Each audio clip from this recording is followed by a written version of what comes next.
جس طرح ہر انسان اپنے گھر کو صاف ستھرا دیکھنا پسند کرتا ہے، اللہ تعالیٰ مالک الملک ہیں، احکم الحاکمین ہیں، وہ بھی اپنے دل کو، اپنے گھر کو صاف دیکھنا پسند فرماتے ہیں۔ اس لیے ہمیں اس بات کا حکم دیا گیا کہ ہم اپنے دل کو صاف رکھیں۔ اس دل پر جو گناہوں کے دھبے لگ جاتے ہیں، دل میں جو نفرتیں ہوتی ہیں، دوسروں کے بارے میں کینہ ہوتا ہے، حسد ہوتا ہے، شہوت، غضب، یہ سب بیماریاں ہیں۔ تو اللہ تعالیٰ چاہتے ہیں کہ تم اس کا علاج کرواؤ تاکہ تمہارا دل قلب سلیم بن جائے، قلب سقیم نہ بنے۔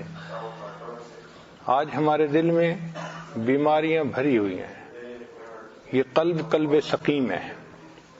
اور گناہوں کے دبوں کی کیا بات کہ دل ہمہ داغ داغ شو پمبا کجا کجا نے ہم، دل تو سارا ہی داغ داغ بن گیا، مرہم کہاں کہاں اس پر رکھیں۔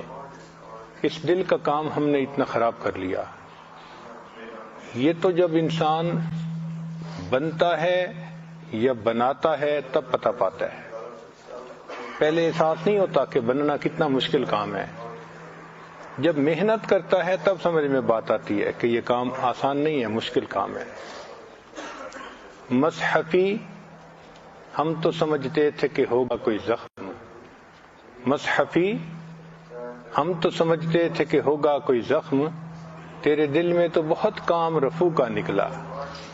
یہ تو جب پیوند کاری شروع کرتے ہیں نا، سمجھ تب لگتی ہے کہ ہم نے دل پہ کہاں کہاں زخم لگا لیے۔ تو اس لیے اس دل کی صفائی کرنا یہ ہمارے اوپر لازم ہے۔ یہاں ایک سوال پیدا ہوتا ہے کہ جب دل اللہ کا گھر ہے، اللہ تعالیٰ خود اپنا گھر کیوں نہیں صاف کروا دیتے؟ ایک اشکال پیش آتا ہے۔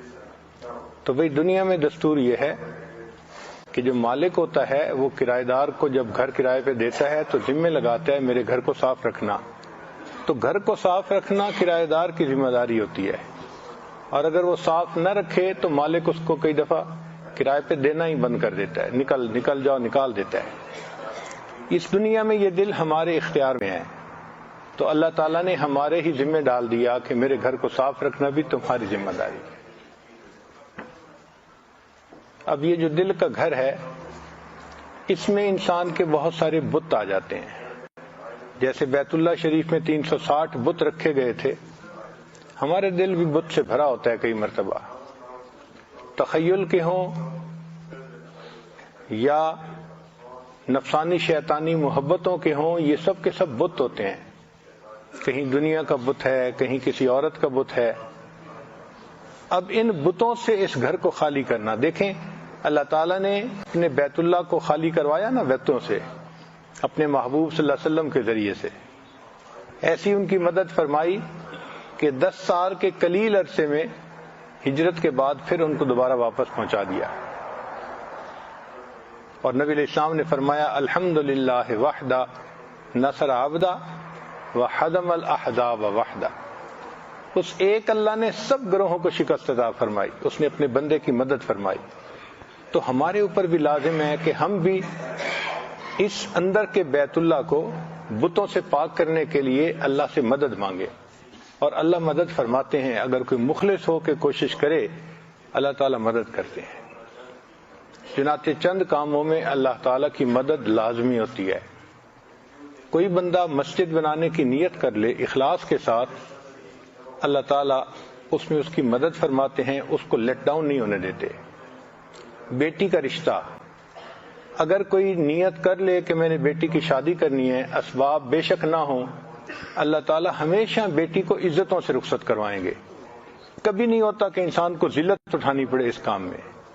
اور تیسرا، جب انسان توبہ کرتا ہے، اس میں اللہ کی مدد لازم ہو جاتی ہے۔ تو ہم اللہ تعالیٰ سے مدد مانگیں اور اپنے اس دل کو صاف کرنے کی محنت کریں، کوشش کریں۔ درس قرآن .com www.درسقرآن.com